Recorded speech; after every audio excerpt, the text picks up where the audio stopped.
Mike.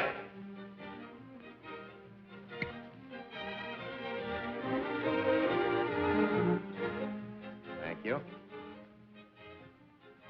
How do you do, ladies and gentlemen? This is Orson Welles. I'm speaking for the Mercury Theater, and what follows is supposed to advertise our first motion picture.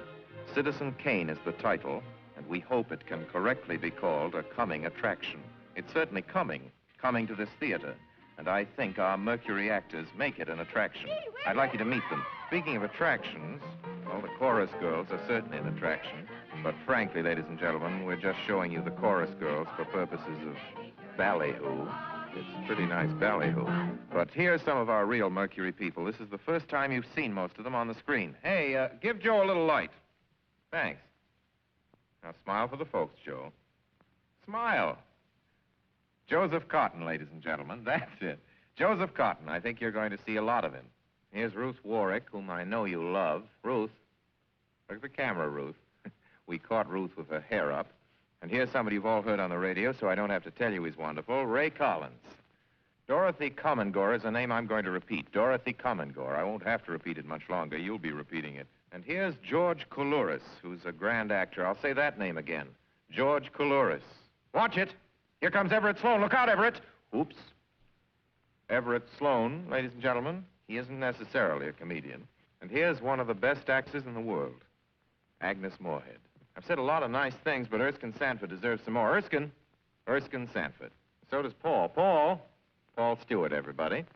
Citizen Kane is a modern American story about a man called Kane, Charles Foster Kane. I don't know how to tell you about him. There's so many things to say. I'll turn you over instead to the characters in the picture. As you'll see, they feel very strongly on the subject. Charles Foster Kane is... Sure, he started the war. But do you think if it hadn't been for Mr. Kane, the United States would have the Panama Canal? Charles Foster Kane is nothing more or less than a communist. Kane, governor. Listen, when the voters of this state and Mrs. Kane learn what I found out about Mr. Kane and a certain little blondie named Susan Alexander, he couldn't be elected dog catcher. I'm going to skin Mr. Charles Foster Kane alive. I'm going to marry him next week at the White House. Emily, I hear you've been stepping out with Charlie Kane. Of course I love him. I gave him $60 million. Well, of course I love him. He's the richest man in America. But all the girls say about him at first. But you know, I can't help but admire him. He's crazy. He's wonderful. Ladies and gentlemen, I don't know what you'll think about Mr. Kane. I can't imagine. You see, I play the part myself. Well, Kane is a hero and a scoundrel, a no-account and a swell guy, a great lover, a great American citizen, and a dirty dog. It depends on who's talking about him. What's the real truth about Charles Foster Kane? I wish you'd come to this theater when Citizen Kane plays here and decide for yourself.